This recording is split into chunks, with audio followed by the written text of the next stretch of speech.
Vaincre le paludisme d'ici à 2030, les autorités nationales s'y engagent et pour y arriver, elles comptent sur les acteurs du domaine de la santé en première ligne face à la maladie. C'est pourquoi une formation de 2 semaines leur a été distillée pour une meilleure prise en charge et une collecte de données fiables sur le paludisme. Paul-David Bambara et Zali Sassanfo nous situent sur les enjeux de cette formation. C'est le couronnement de 2 semaines de formation en surveillance, suivi évaluation du paludisme.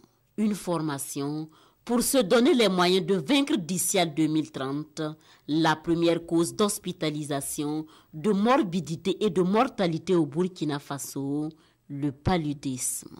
Mais d'ores et déjà, la tâche s'annonce difficile.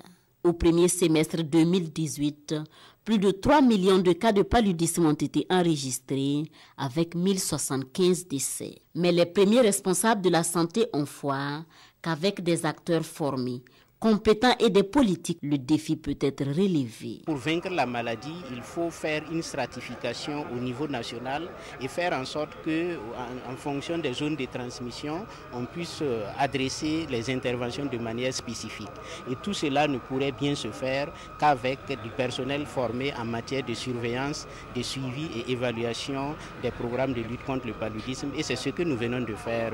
Venus des 13 régions du Burkina, ces acteurs de la santé savent désormais que faire pour accompagner la lutte contre le paludisme. Nous avons élaboré des programmes, nous avons des stratégies, des mécanismes, mais il faut qu'on sache où on en est.